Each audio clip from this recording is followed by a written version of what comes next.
नमस्कार, since independence news में आपका स्वागत है। मैं हूं प्रशंसा और आप देख रहे हैं स्पेशल रिपोर्ट। तो आज का हमारा जो विषय है वो है महिला आरक्षण विधेयक के बीच उठा ओबीसी और जातिगत जनगणना का मामला। 90 साल पहले ही 52% ओबीसी थे, उसके बाद क्यों नहीं हुई गिनती? चलिए जानते हैं जातिगत जनगणना की पूरी राजनीति। कांग्रेस नेता राहुल गांधी ने बुधवार को लोकसभा में कहा, मैं महिला आरक्षण विधेयक के समर्थन में हूं, लेकिन ओबीसी आरक्षण के बिना यह अधूरा रहेगा। सवाल यह है कि देश में कितने ओबीसी, दलित और आदिवासी हैं? इसका जवाब सिर्फ जाति जनगणना से मिल सकता है। जैसे ही विपक्ष ये मुद्दा उठाता है, बीजेपी दूसरे मुद्दे लाकर ध्यान भटकाने की कोशिश क्यों करती है? आप जातिगत जनगणना की आंकड़े जारी करें, आपने नहीं किए तो हम कर डालेंगे। राहुल गांधी के बयान के बाद ओबीसी और जातिगत जनगणना की मांग फिर जोर पकड़ रही है। आखिरी बार जातिवार जनसंख्या की गिनती 1931 में हुई थी, तब देश में 52% ओबीसी आबादी थी। इसके बाद से इसकी गिनती नहीं हुई, अगर हुई भी तो इसे सार्वजनिक नहीं किया गया। 80 के दशक में जातियों पर आधारित कई क्षेत्रीय पार्टियों का उभार हुआ। इन पार्टियों ने सरकारी शिक्षण संस्थानों और नौकरियों में आरक्षण दिए जाने को लेकर अभियान चलाया। इसी दौरान जातियों की संख्या के आधार पर आरक्षण की मांग सबसे पहले यूपी में बसपा नेता कांशीराम ने की। भारत सरकार में साल 1969 में सामाजिक और शैक्षणिक रूप से पिछड़ी जातियों को आरक्षण देने के मसले पर मंडल कमीशन का गठन किया। मंडल कमीशन ने ओबीसी के लोगों को आरक्षण देने की सिफारिश की। इस सिफारिश को 1990 में उस वक्त के प्रधानमंत्री विश्वनाथ प्रताप सिंह ने लागू किया और इसके बाद देश भर में सामान्य श्रेणी के छात्रों ने उग्र विरोध प्रदर्शन किए। साल 2010 में लालू प्रसाद यादव और मुलायम सिंह यादव जैसे ओबीसी नेताओं ने मनमोहन सरकार पर जातिगत जनगणना करने का दबाव बनाया।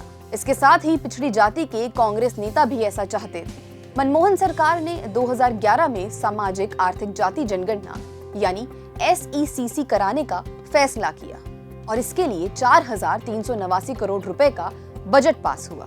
2013 में ये जनगणना पूरी हुई, लेकिन इसमें जातियों का डेटा आज तक सार्वजनिक नहीं किया गया।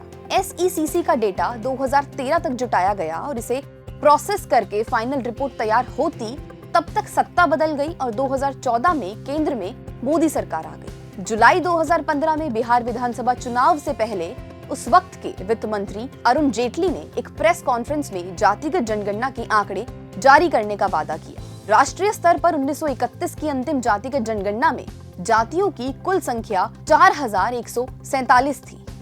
SECC 2011 में 46 लाख विभिन्न जातियां दर्ज हुई हैं, जबकि देश में इतनी जातियां होना नामुमकिन है। केंद्र सरकार ने 23 सितंबर 2021 को सुप्रीम कोर्ट में कहा कि वह अब सामाजिक आर्थिक जातिगत जनगणना नहीं कराएगी। केंद्र सरकार ने अपने एफिडेविट में 3 प्रमुख बातें कही। पहली, यह एक पॉलिसी डिसीजन है, इसलिए अदालतों को दखल नहीं देनी चाहिए।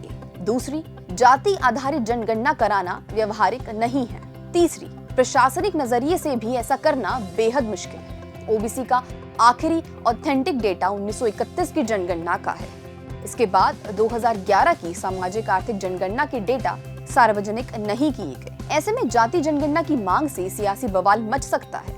100 साल पुराने आंकड़ों के अनुसार देश में 52% ओबीसी आबादी है और किसी भी राज्य में उनकी आबादी 45% से कम नहीं है, जबकि कुछ राज्यों में ये 60% से भी अधिक है। जातीय जनगणना होती है तो असली आंकड़ा सामने आएगा और इसके आधार पर ओबीसी की केंद्रीय सूची को भी संशोधित करना होगा। साथ ही पिछड़ी जातियों को मिलने वाली 27% आरक्षण को उनकी आबादी के हिसाब से बढ़ाने की मांग भी तेज होगी। विपक्ष सामाजिक न्याय के नाम पर साल 2024 के चुनावों में जातिगत जनगणना का मुद्दा उठाकर बीजेपी पर दबाव बनाने और पिछड़े वोट को अपने पक्ष में करने की कोशिश कर रहा है। पॉलिटिकल एक्सपर्ट रशीद किदवई कहते हैं कि दिलचस्प बात यह है कि पुराने समय से ये माना जाता था कि कांग्रेस जाति को सम्मान के भाव से नहीं देखती।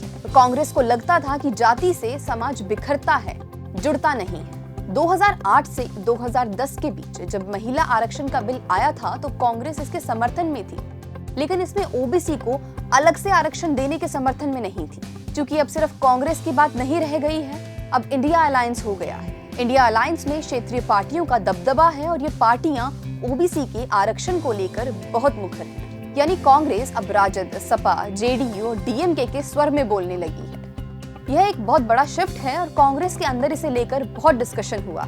लोकसभा में महिला आरक्षण पर बहस के दौरान सोनिया गांधी और राहुल गांधी जो भाषा बोल रहे थे वो सरकार के खिलाफ उकसाने वाली भाषा है और इसके राजनीतिक मायने हैं। महिला आरक्षण का गुणा भाग 2024 के लोकसभा चुनाव में नजर आएगा। कांग्रेस और विपक्ष का आकलन है कि पिछड़े वर्ग का 4 से 5% मतदाता भी शिफ्ट हो जाता है तो बड़ा उलटफेर हो सकता है। तो ये थी आज की हमारी स्पेशल रिपोर्ट। आप देखते रहिए स्पेशल रिपोर्ट और बने रहिए सेंस इंडिपेंडेंस के साथ। नमस्कार।